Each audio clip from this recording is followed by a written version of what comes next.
Tantor Audio, a division of Recorded Books, presents Wild Card by Ashley Munoz, narrated by Nelson Hobbs and Elizabeth Hart.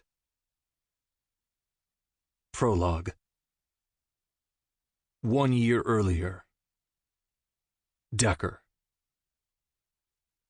I could feel my nostrils flare as I tried to inhale one of those calming breaths Marcus was always preaching to me about. Was I supposed to breathe in through my mouth and exhale through my nose, or vice versa? I always forgot. Even after attending sports medicine classes, my mind couldn't seem to keep the order clear. But whatever. Shit wasn't working. My fingers dug into the cool metal separating me from the field. I watched as Marcus slid into third base, a cloud of dust floating into the inky sky. I guess it wasn't exactly dark over the diamond. Not with the stark white lights overhead, but it was still annoying. Why the fuck were we out there at 7:30 at night? I had a job to get to by 9. Not that any of my teammates would understand.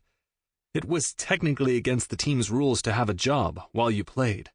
Our focus was to only be split between our studies and our team. But I didn't have that luxury. I had explained this to Coach and even to the owners of the team. Yes, the legacy of the cherished North Carolina Devils was a very big deal. Shit went to the top fast, but only because we were considered a family. Hilarious, if you really broke it down. But the Devils wanted to support the players on and off the field in any way they could, while creating toxic environments and insane play schedules. It was all a little backward, but regardless, they were quick to accommodate me, though only because of my situation. The evening practice almost felt personal. I understood how childish that seemed, but in the back of my mind, Elias, our team captain, had made this decision after hearing I'd landed the position at Gino's Bar and Grill. I was sure he didn't really give a fuck about the job, but the fact that I had approval to work it. He didn't like it. He hated how much distance I kept putting between myself and the team, hated how I'd stopped attending the team parties and helping with the card games. He didn't get it. No one, except maybe Marcus, understood the weight on my shoulders. I bent down to grab a batting helmet, feeling my stomach tip with anxiety. I already knew the likelihood of getting out of this practice unscathed was next to impossible. There were rumors circulating the locker room and team house, whispers coasting past my bedroom door, down a muffled hall, loud jokes made with darting eyes as I walked by. They all knew something I didn't, but it was my instincts that told me something was off about this particular practice. Elias was planning something. Marcus said I was paranoid, and maybe I was, but I couldn't seem to shake the feeling. "Duggar, you're up!" Coach yelled from the top of the stairs. Shuffling up the steps, I walked toward home plate, readying my stance. Then I heard my coach yell again. "Hold up, Duggar!" I turned for a fraction of a second to see him bent over, speaking to his assistant coach. Fear danced along my insides as I waited to see what he wanted. Caden was crouched behind me in his catcher's gear, waiting with me, eerily quiet. Just the week before, he wouldn't shut up about his girl and meeting her parents. It only confirmed my fear about something being off with this practice. "Switch it up with Matthews on the hill. He asked to get in a little extra batting practice before we quit. Tell Caden to take a break." I nodded my understanding, even though unease slid through me like sludge. Tossing the bat to the side, I slid my helmet off. My glove was near the fence already since I'd pitched the first half of practice, so I grabbed it and started toward the dust-covered plate in the middle of the diamond. Elias kept his gaze down as I passed him, so I did the same. We hadn't been speaking to each other much, not since the funeral, the one he skipped, although I supposed the first sign of our friendship circling the proverbial drain had probably been when he got those devil horns inked into the side of his head. He demanded I get a matching set, said we had to go together, like we were in 4th grade making friendship bracelets. I shoved off the idea with a laugh, reminding him We weren't chicks, and the devils didn't own my fucking body. That was when things began to tilt unfavorably for me. Adjusting the glove on my hand, I readied myself for the throw. A calmness always overcame me when I stood here, looking down the strike zone. I felt it now, even as nerves rattled me. I cleared my mind, lined up my sight, and tried another one of those soothing breaths before releasing the ball. It flew from my hand, soaring toward that empty air hanging over home base. My throws usually registered at 96 miles per hour, but we never threw that hard in practices, so I knew this was closer to mid-50s or so. Nothing crazy. I just wanted to get this over with and head to work. It was the only thing I felt like I could control in my life at the moment, so I wouldn't risk messing it up. I watched the ball soar toward the plate, and right when I thought it would pass it completely, crack! The sound echoed around the field like a strike of lightning. Suddenly, I was back in my bedroom, hearing the sounds of thunder rattle our house, while we waited for my dad to come home, listening to the constant drip of rain upon the roof, as I realized he never would. A second later, a splintering pain wove through my chest, knocking the air out of my lungs. I pitched forward, slowly trying to play catch-up to what had just happened. I'd never in my life been hit by the ball while pitching. I'd done everything right. I was lined up correctly. The pitch was good. How had this happened? My lungs burned and burned as my chest hollowed out. I'd registered people yelling my name, others yelling something I couldn't make out. I fell face down into the dirt while I tried to process the commotion hovering above me. What the fuck happened? Hit him in the chest. It was a freak accident. That's never happened before. White jerseys went in and out of focus as my fingers dug into the dirt, my lungs struggling for air. Decker, can you hear me? That was Marcus. I knew if he was here, I'd be okay. He was the only team member to have my back. I struggled for that fucking inhale. I needed to calm down, needed air. My nostrils flared, my mouth gaped. Nothing came. Then, a body lowered into a crouch next to me, revealing a pair of navy blue eyes and a wicked smile hitching up his face, like he had planned this entire thing. How? How had he done it? Elias had one of his hands on my back, patting me, saying something in my ear. You're finished, brother. I made a sound. It might have been me pleading with him to remember our childhood, our tree forts, or the bond we'd shared in middle school and through all 4 years of high school. He'd been my best friend. He wouldn't do this to me. Seconds later, he was standing over me, his spiked cleat leaving the ground. I saw it all in slow motion. My pitching hand was right there within reach, and there was enough commotion that no one would think anything about where he was standing. I still couldn't seem to move, couldn't say anything to anyone. I managed to cough, and a small breath rattled through my lungs as I struggled. It was slowly coming back, but not fast enough. No! I tried to speak the word, but it came out garbled and unclear. I heard someone yell for an ambulance, but I just wanted them to fucking watch their captain.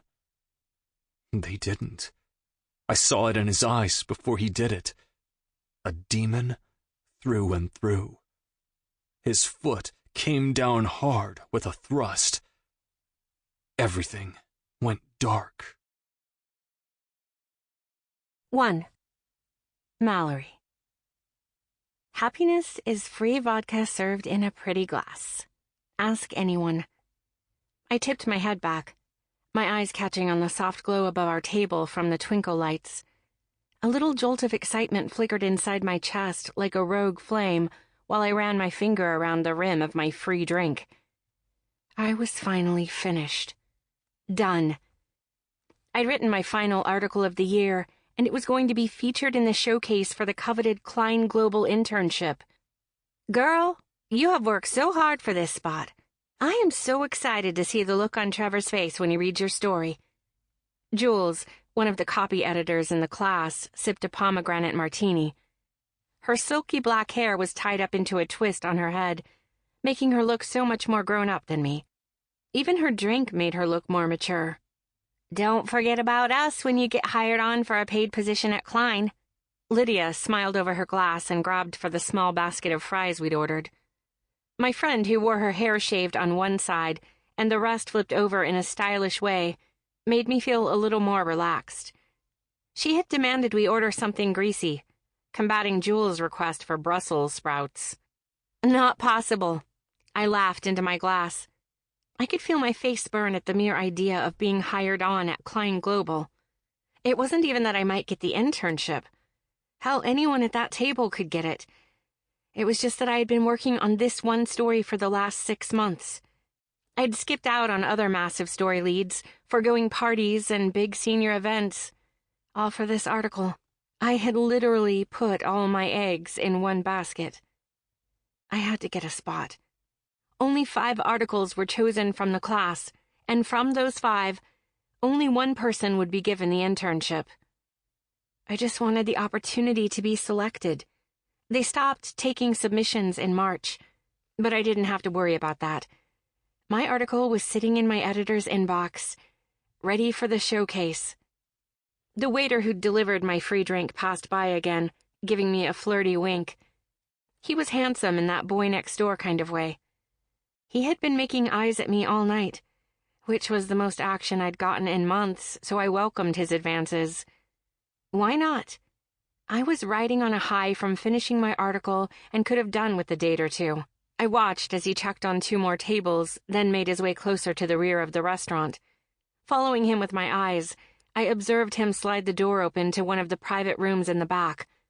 I could see a few dozen guys, all wearing dark ball caps flipped backward, and they all seemed to be wearing a red and white practice jersey in some varying state of disarray. My brows dipped in confusion as I tried to piece together why the Devils baseball team would be meeting in a public restaurant instead of their massive team house. Rumors circulated that they were very private about their meetings. One time, Hillary even said she thought they were more of a secret society than an actual team. Had this whole theory about how it was the perfect cover-up. When I brought up the fact that the entire team had talent, and it probably was just a team, she scoffed and told me I was too close-minded. "Mallory, did you hear us?" Jules asked. My head spun back toward my friends, all of them on one side of the table, giving me ample space to myself. For a second, I hated that I had issues, hated that I needed the barrier of the table between us or I might hyperventilate. Just once, I wanted to go out with people I hadn't known forever and have drinks. I wanted to go to a huge party or a concert and not feel like I might black out any second just because too many people were near me. My friend's brown eyes narrowed while flitting over my shoulder. "Yeah, next weekend, right?" I played off my brief inattention and jumped right in. Once her face relaxed and she took a sip of her drink, I did the same. I tried to listen to their stories, but my mind kept drifting toward the room in the back. It must have been the journalist in me, but I wanted to know why they were there. It made no sense. They were all clearly in Devil's practice gear, drinking, laughing, and joking. Maybe they were just out for a good time. But then, why be in a private room? Wouldn't they want to try their hand at landing a date or a fuck buddy for the night? These were college guys we were talking about. Jules talked about her plans to hit up a spa the next weekend and mentioned we all should go. I nodded along, running my finger around the rim of my glass. The rough texture from the sugar rubbed against my finger as I stared blankly at my friends. I wasn't going to look over my shoulder again. I had decided I wouldn't. But then, what if the waiter closed the door again and I missed my chance to get one last look? I couldn't risk it. Twisting my head, I eyed the open door, grateful it hadn't been shut. We were close enough that I could somewhat hear what they were shouting about, but I couldn't make out everything. "The games start next week. I hope everyone remembers the rules. 3 of the bases have been assigned. Bases? Their season did start in about a week, but how would they divide the bases? Were they fixing the game? What about the last card? Someone yelled from the back of the room. Card? Now what the fuck was that about? I needed to get closer so I could hear better. A second later, the cute waiter from before exited the room, carrying a tray of empty glasses. He twisted around and slid the door shut once again. I snapped my head around, my face burning like I'd done something wrong. Why was I curious? It wasn't like I had to write any more stories. I was done, completely finished. I didn't need to be curious about the devils. I smiled, returning my thoughts and mind to the conversation at hand as my friends planned more celebratory activities for us. Cheers, bitches! We did it! We all raised our glasses, clinking them together joyously. I smiled and relished the glowing feeling that burned inside me. I'd done it. Tears nearly fell as I considered how proud my mom would have been that I'd achieved this step, small as it was. But steps led places, no matter how big or small they were. And this one felt monumental. I couldn't wait to see that email pop into my inbox, notifying me that I'd been chosen. Now, it was just a matter of time. 2. Mallory. This is total garbage. The loud thwack echoed through the room. My editor had just slammed someone's assignment down and was about to cause a scene. Gaping mouths, wide eyes, and a few gasps met my gaze as I searched for the victim. I was a little confused as to why every eyeline I seemed to meet was already aimed toward me. My brain was moving too slow, like walking in mud. I registered that Trevor was standing over me, but I didn't register that his presence had anything to do with me. I expected more from you, Shaw. The cold words dripped down my spine like tiny beads of acid, burning and destroying 1 inch at a time. I finally understood the expressions on my fellow classmates' faces.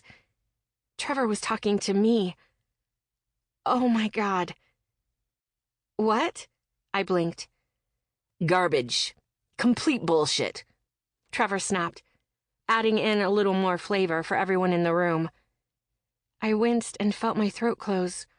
I didn't even know how to respond, because how could he be talking to me? Surely it's not...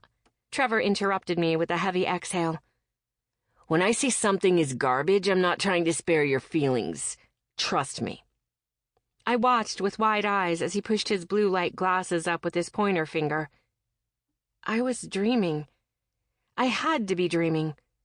I focused on the yellow smear on his shirt. That's what dancers do, right, when they're spinning? Pick something to focus on so each spin around the room doesn't make them dizzy. I was feeling really dizzy at the moment, so I focused on the yellow stain with all my strength. Trevor Gage was our senior editor, but the guy hated my guts.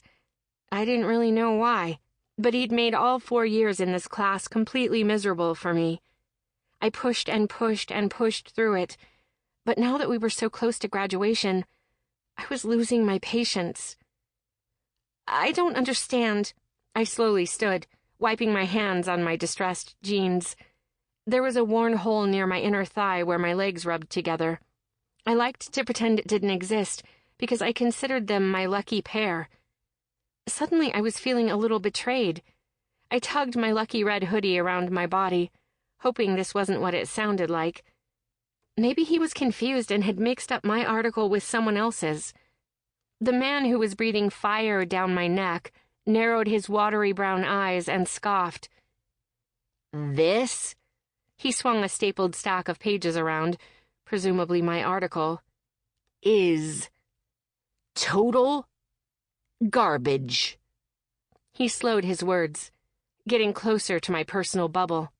Most people knew to give me space because I didn't do well with being touched without giving distinct permission. I had weird reactions to people in my space. My therapist said it had to do with the accident I'd been in with my mother when I was 10. She hadn't made it out, and I was broken for a while from it. I didn't think that had anything to do with hating people in my space, but she was the professional, not me. But the deadline for the article, I pressed on, my tongue feeling too thick for my mouth. I needed him to realize that, garbage or not, my article would make it into the showcase and fill the slot allocated in the school paper. The deadline will be met. Trevor stepped closer. I could smell his lunch, and my breathing grew shallow. Heat from his body slammed into me, and while any normal person wouldn't consider it a slam or even pick up on the heat, I did. I felt it, like a furnace burning me up, tiny bugs filled with fire crawling along my skin, daring me to run. "Please," I whispered, needing him to back up and reconsider featuring my article. You're lucky I'm not kicking you off the paper, Shaw. That shit was something I'd find in a middle school paper. He leaned even closer. I counted to 10 in my head, closed my eyes, breathed through my nose. Still he lingered, breathing in my space, heating up the inadequate amount of distance between us. "Please back up," I whispered. I was 21 years old.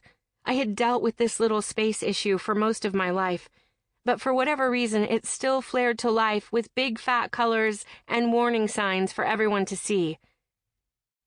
"Trevor, I think Mal needs some space," Lydia suggested from somewhere to my right.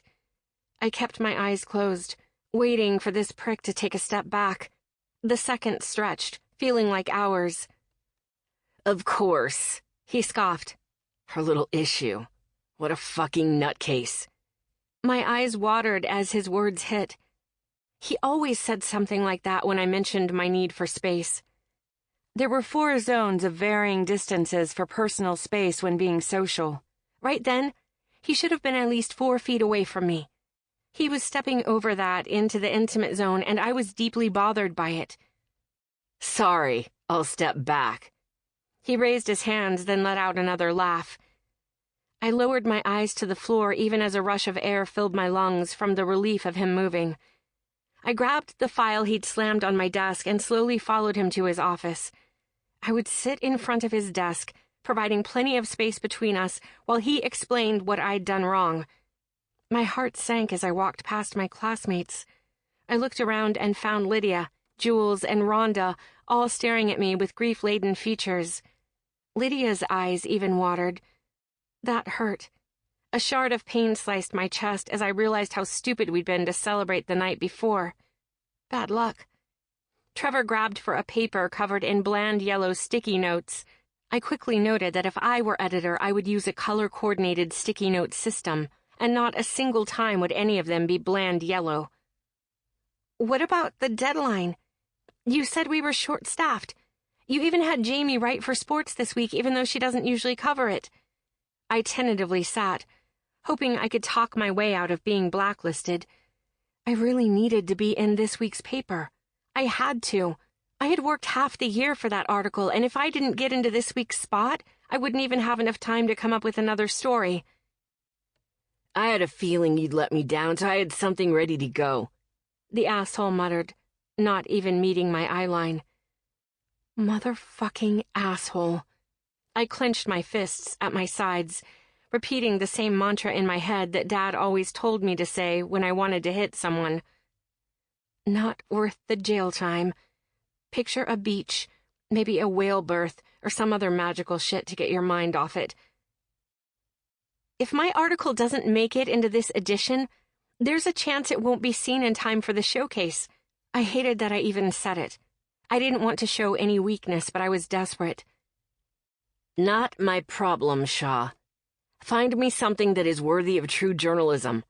Something so good not even I could replicate it. Get me dirt. Get me something that will have people talking for days after it's printed." Trevor leaned forward, bracing his thin hands under his narrow chin. One good pop in the nose, and it would make me feel loads better. Not worth the jail time. I didn't even respond, because it would be a dishonor to the article I'd already written. It was pure perfection, and everyone knew it. There was no way it shouldn't be included. I could have gone over his head, but by the time we all had our little sit-down and hashed out our issues with our advisors, The paper would have been printed and digitally uploaded, and my name wouldn't be there. So the point would be moot. No, I had to figure this out. If not for my internship, then for my mom. The graying sky only darkened as rain pelted my windshield. It boded well for my old Honda, which was in desperate need of a wash.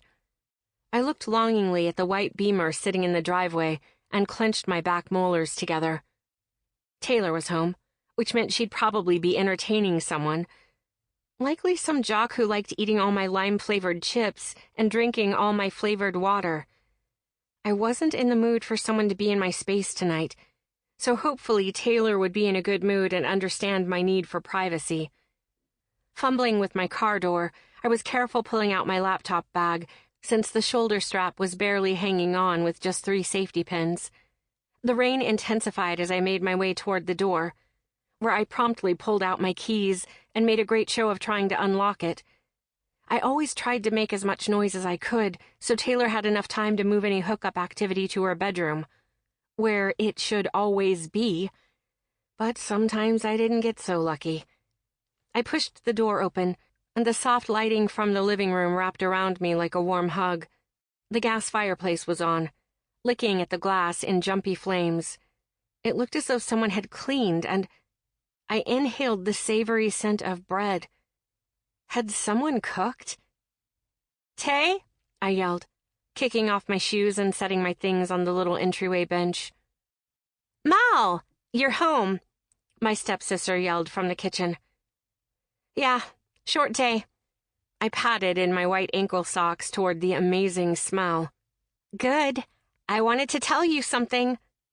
I rounded the kitchen doorway, finding my stepsister with an apron tied around her waist and a spoon in her hand. Her blonde hair was tied back at the nape of her neck, her bangs coiffed perfectly against her forehead. Her eyebrows were threaded or shaded, maybe microbladed. Whatever they were flawless. Same with her lashes. She looked like a filter you'd use to make yourself look prettier. Just like her mom, the woman who had married my dad 6 years earlier, throwing the two of us together. "Guess what I got in class today?" She propped her elbow up on the counter and perched her chin on her palm, waiting for me to respond. "A marriage proposal? Probably not humiliated in front of all your classmates." I blinked. "What?" I needed food for this conversation, and a good long talk with my therapist because I had a feeling my stepsister had really good news. I wanted to be happy for her, but sometimes it was hard. She was self-centered and condescending, but mostly she was just not self-aware at all. Never conscious that her comments were rude, or that having sex in our shared space would be considered thoughtless, or that using my dad's credit card for everything she wanted was tasteless. Still, I wanted a sister. I'd never had one. So regardless of Taylor's shortcomings, I did try to be nice to her, and I did want a decent relationship with her. It was just hard to be happy for her. I hedged closer to the stove to see what she was making and smiled. "Are you trying that soup recipe?" I loved when she tried things outside of her comfort zone. Anything to humanize her. It wasn't often that I saw this side of her, but when I did, I got really proud. She blushed, untying the apron. "It's probably horrible. It wanted me to use the grease from the bacon in the soup. That can't be right, can it?" Her nose scrunched up in disgust as we stared down at the potato soup. "I think it adds flavor." I mimicked her face, so she didn't feel stupid for asking her question. Sometimes, if my face gave away that I thought she was asking something everyone should know, she wouldn't try whatever she was doing anymore. "Well, whatever, it's dinner. Hopefully we don't both die." She tossed her apron on the counter and let out a heavy sigh. "You were going to tell me something?" I grabbed for my can of lime-flavored soda water, grateful there were still a few left. After the day I'd had, it was the little things I was living for. "Oh, yeah. Oh, my gosh. Mal, this is crazy." Taylor reached into her back pocket and pulled out a simple playing card from a regular deck. "Are you playing poker or something?" I moved around her to grab a spoon. No, silly. Sample complete. Ready to continue?